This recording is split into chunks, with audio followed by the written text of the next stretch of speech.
Thank you, Bob, and thank you, Lee, and Karen, and everybody at Appalachian State for all the help to make this day possible. We are very happy and proud to be here.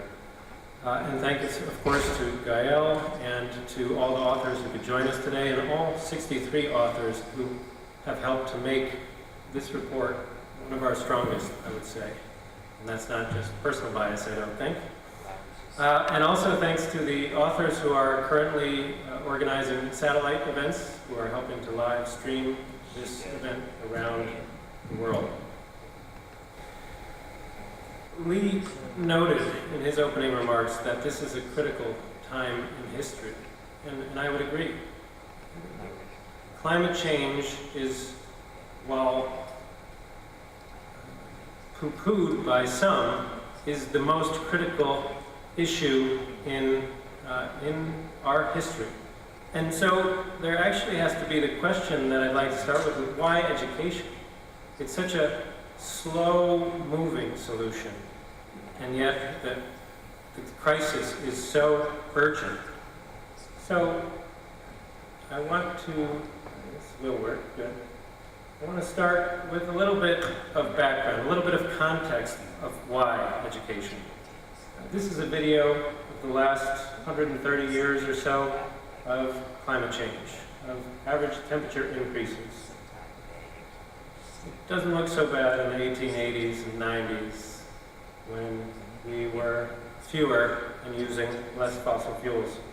But as you can see, towards the last few years, the pace of change is accelerating.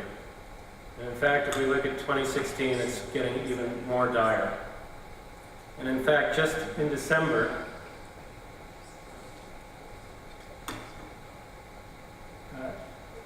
Jennifer Francis noted in the Arctic, that the temperatures were increasing all over the Arctic by 20 degrees Celsius. So this is a crisis.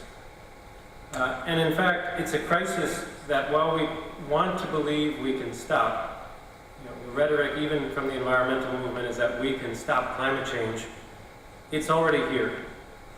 We've already locked in a future, a warmer future. In fact, this is a carbon and climate clock that measures how much time we have left, a moderate probability of keeping temperature increase to 1.5 degrees Celsius. And that's about a year and 4 months. I took this screenshot a few days ago, so even shorter than it is now.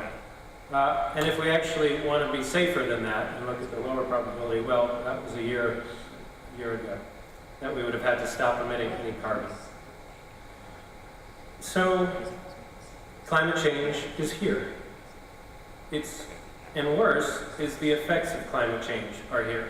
This is an older study a couple of years ago, but the scientists are now finding that certain changes are locked into our future. The melting of the Western Antarctic, which will bring with it 2 meters of sea level rise, and the loss of cities around the world, entire countries, that's locked in. The question, though, is at what pace? Is this going to take 500 years, or is it going to take 200 years, or even just 100 years? That is the question mark still, and that depends on how we respond to climate change.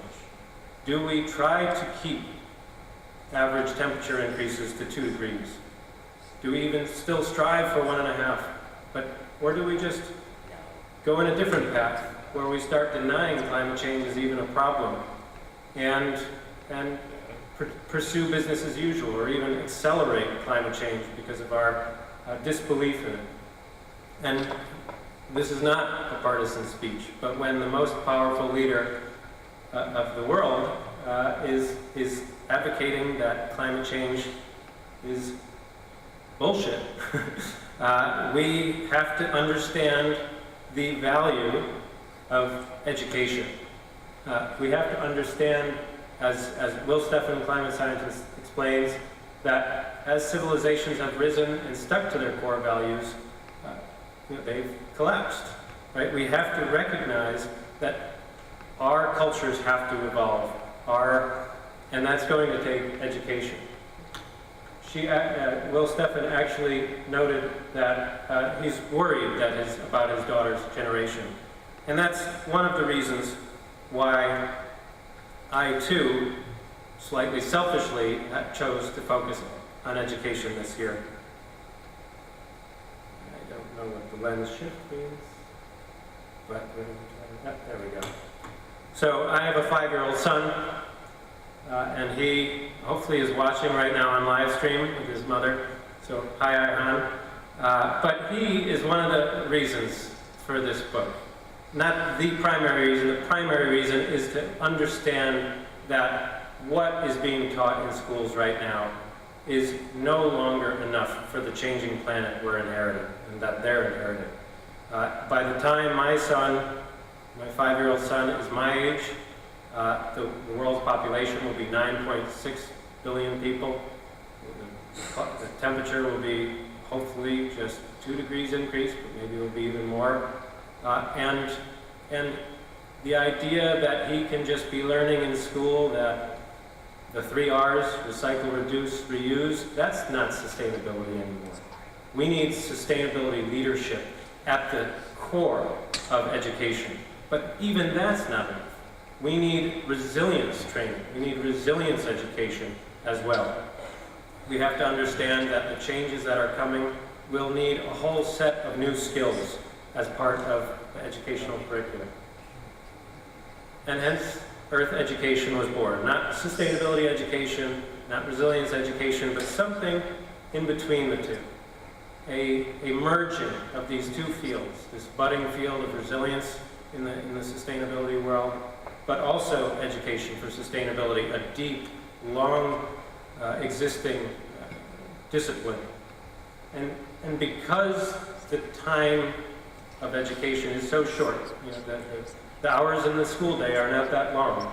So EarthEd for me became that beautiful merging, the Venn diagram sweet spot between sustainability education and education for resilience. Education that both mobilizes students to become the sustainability leaders we need, and also prepares them for the changes that are coming so that they can help themselves, their families, their communities, and their societies weather the storms that are coming. But what is Earth education? I mean, that's fine to say that, but what exactly does it consist of?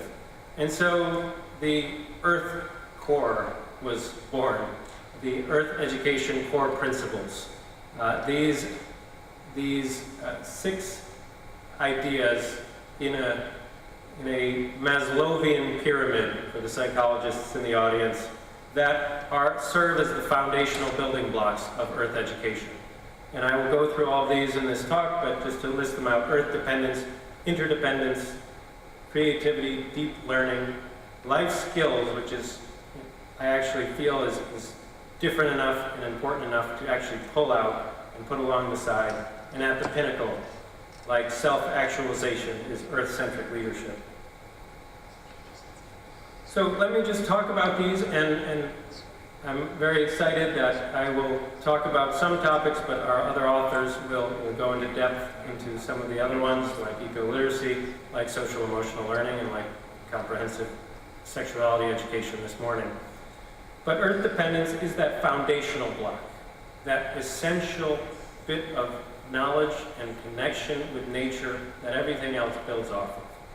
And that comes not just in the form of cerebral education, eco-literacy teaching, but just connecting with nature.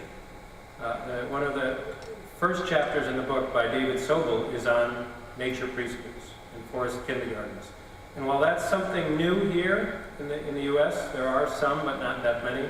In places like Germany, there are over 1,000 forest kindergartens. And for those of you who are not familiar with them, these are schools without buildings. Basically, children 4 to 6 every morning will go into the woods near them. Maybe they'll take a bus, maybe they'll walk, and spend the entire day just playing in the woods. They might be building fire. They might be whittling, right? They might be climbing trees. A lot of things that us overprotective American parents no longer even would consider normal for a 5-year-old. They're doing outside of the eyesight of the teachers. There's a few teachers at the base camp, but the kids are wandering in the forest, playing in brooks, playing in mud, playing in the snow, rain, cold. They just habituate to it, and they love it. And the studies show that they're more connected to nature. The studies show that they have higher executive functioning, which means they have better self-discipline, self-confidence. And so that's a foundation for the rest of a healthy education, right? They can start learning about ecoliteracy. There's a chapter on stewardship. They can start to learn how to become strong stewards of the earth. And I think, you know, that really for me is that foundational point. As David Sobel notes in his chapter, it's much easier to want to save the rainforest when you've formed a personal connection to the forest in your own community. Another chapter is on Indigenous education. I also think really foundational. The author, Melissa Nelson, makes some really important points about not just the value of Indigenous ways of teaching, of recognizing the earth as a central teacher before every lesson, the skills that are taught both to teach that connection to nature, but also the clear resiliency value of knowing basic skills, so that when the consumer era starts to deconstruct or destruct, we will have more skills to rely on, skills that have sustained our species for millennia. These are images from her chapter of a woman first harvesting tula reeds and then actually making a canoe out of those reeds. And the self-fulfillment that even comes out of that project, that multi-sensory project, not just cerebral, again, but the body, the creation of that canoe that you then row in and float in, that gives a whole different meaning to education. I have incorporated Indigenous skills into my own child's upbringing. This is him breaking open acorns, and then we're making acorn muffins out of them later, once we've processed them, once we've leached all the tannins. But it's remarkable how much more connected he and I am now to the oak trees growing in Washington, D.C. And frankly, I think about if something happens, famines, droughts that lead us to a point where food is not as readily on shelves, these types of skills will become valuable. Not many people know that acorns are edible. Moving on to interdependence, or what some educators in South America call the art of living together, which is a really nice way of saying it. And they frame their entire education around consensus and working together and communication skills. And that is a really important element that I think educational systems are starting to discover. More schools are starting to integrate social emotional learning. Some are starting to create character education programs, but not enough. Not enough for today, and especially not enough for the increased conflict that we will experience in the future. Having the ability to understand others' emotions, our own emotions, deal constructively with them, will be even more important in the decades to come. Character education is also a really important piece. Helping to cultivate moral leadership is a school's job, right? Moral education is always part of the school, as the author Marvin Berkowitz points out, the author of Character Education chapter. But the question is whether it's done intentionally or by accident, right? If we're letting corporations help shape the curriculum, as Josh Golan talks about in his commercial education chapter, then that's the moral messages that they're getting. If instead teachers are empowered to help cultivate moral understanding, whether through programs like cross-age mentorships, whether through learning about moral exemplars through history, or projects like the Giraffe Project, where children go out into their communities and find moral leaders, people who are sticking their necks out, hence the Giraffe Project idea, to help others. And once they learn and once they write about those individuals, then they are empowered and encouraged, and that's part of their assignment, to become those giraffes, those moral leaders, and find ways that they can too stick their necks out. Creativity, again, important just because creativity is important. We are animals, we are mammals, and that is part of our natural way, play, of learning, as the author David Whitebread notes in his chapter on play. But he also makes some really interesting observations, the correlation between the loss of play in schools and in childhood and the increase in attention deficit disorders. Right? Those are strongly correlated. And so we need to bring back play, and not just for the well-being today, but again, for life on a changing planet. Creativity comes naturally from play, and we're going to need creative solutions to all these crises that we've never faced before. This is actually an image of a junk playground, which is becoming kind of a new fad or trend. Just giving children not these antiseptic, very safe, plasticky playgrounds, but hammers and little fire pits and old junky wood and even nails, right? Because there's a little bit of danger, but it's calculated danger that helps in their education and development. And creativity doesn't have to stop at childhood. It should be evolving throughout the entire curriculum. This is an image of a boy in a program who just finished a comic storyboard in this case. But we have a chapter by Marilyn Melman and her colleagues on the role of comic art in helping to stimulate creativity for sustainable education. Right? I mean, comics is just one example. There could have been a chapter instead on theater, music, studio arts, you name it, architecture. But I'm a fan personally of comics. I think they're pretty and smart, and it just so happens that there was a sustainability program with comics, and it really makes sense, right? It works in collaborative teams, so that helps to build teamwork and that skill. It includes storytelling and narrative and drawing, so it's a really holistic form of artwork. And it also incorporates a hero's journey, right? The evolution from boy to man or girl to woman as they fight a conflict and help bring a resolution, and become sustainability heroes, right? So it really personalizes this challenge. Moving on to deep learning, again, deep learning is a term that I borrowed from the artificial intelligence literature. It's another way of saying deep learning is the ability to learn how to learn, to take learning from one sector and apply it into another. And that's, again, going to be critical. Just like creativity, we're going to be dealing with challenges that are cross-sectoral, cross-disciplinary, and we need to really be able to understand and apply learning from one sector to another.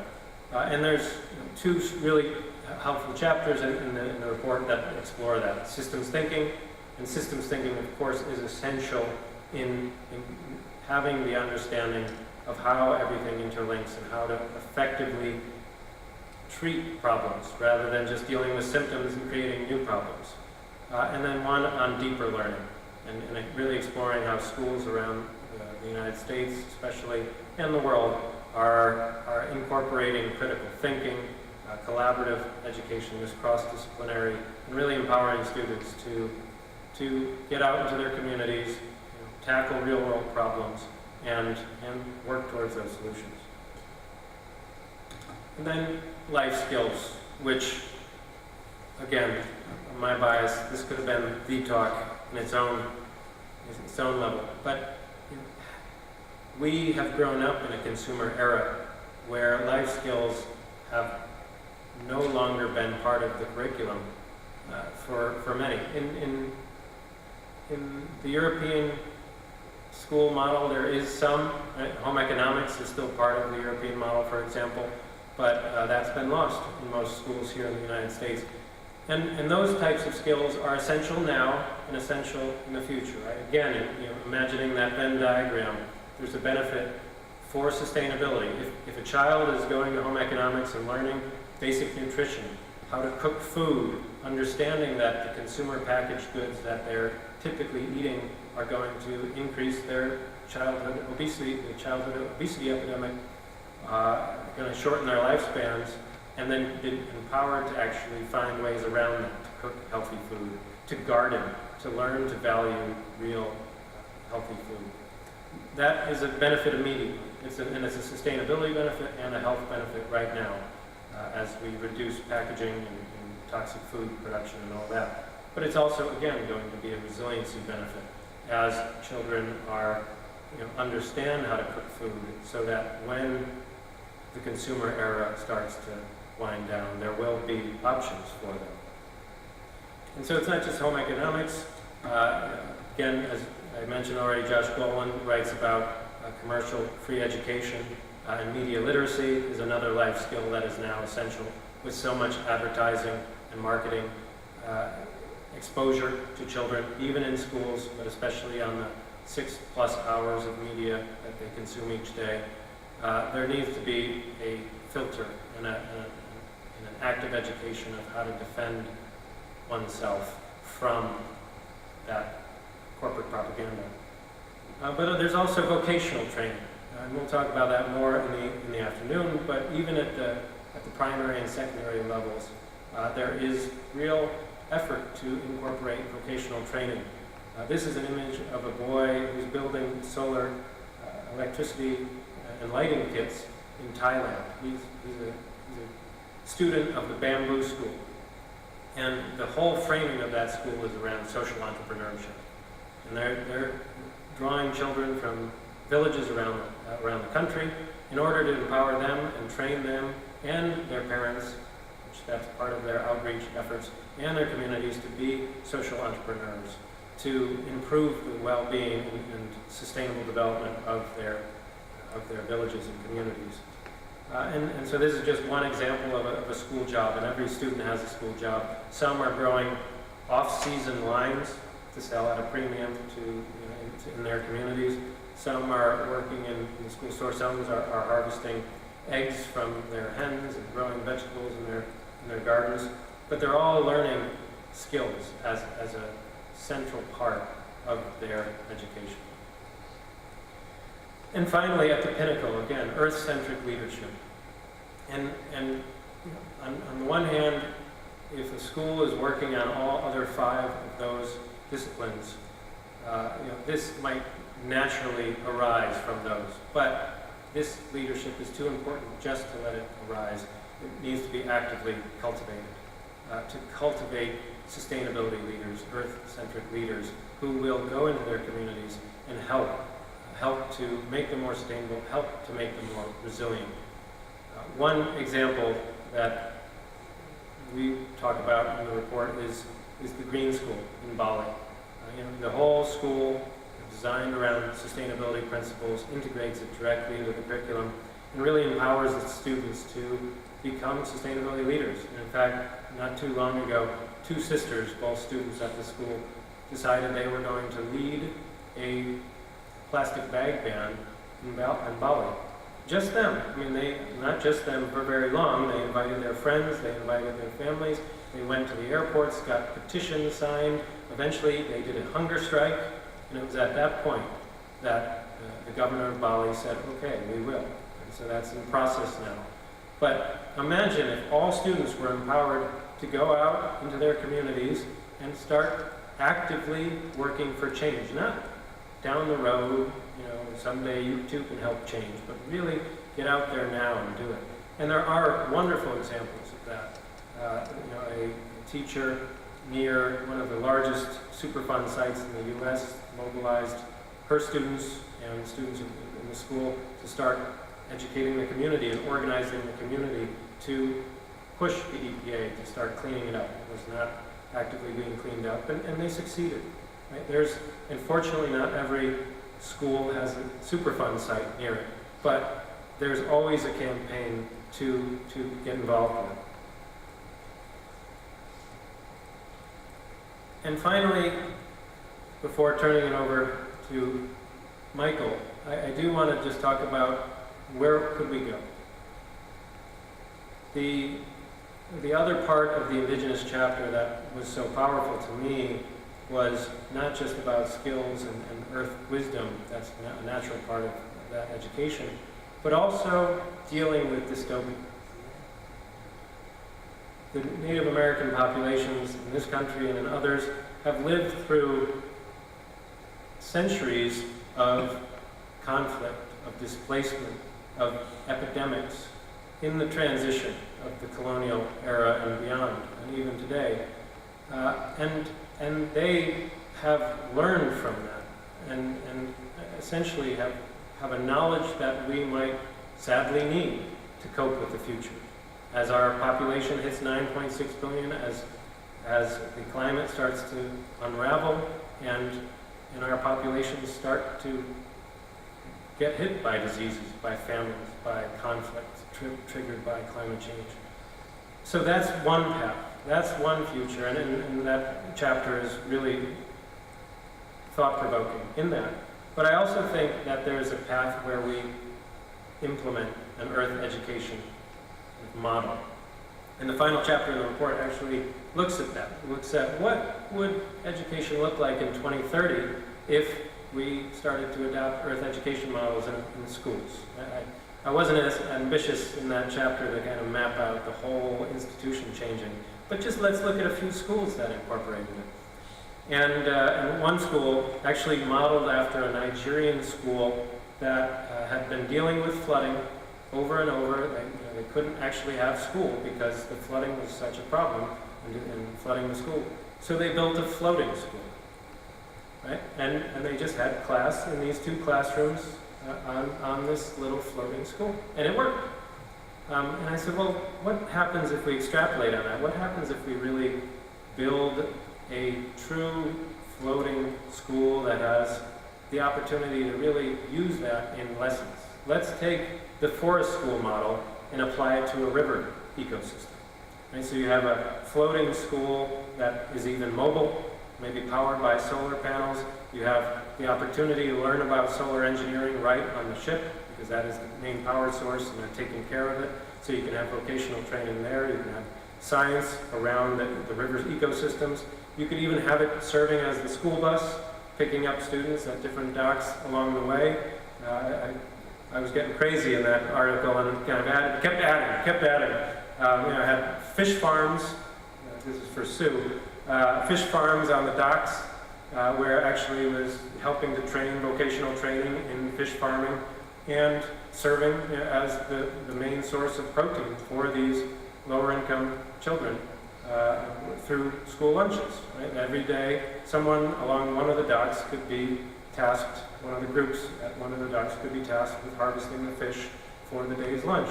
So you can really, if you start designing a holistic Earth educational model, you can start incorporating community leadership, or Earth dependence and interdependence and Earth-centric leadership, and really, every element can be incorporated. Whether it's this, whether it's an activist high school in South America, or a eco-technical academy in Singapore, anything could be really re-envisioned as a model towards Earth education. So I think that is my hope, that if we understand that climate change is locked in, that we are going to need both sustainability leaders and leaders that can help us navigate through these challenges ahead. Then, if we can then implement that wisdom into how we do education, that is going to help us get through. Maybe not stop anymore, but get through the challenges that are coming. Thank you very much.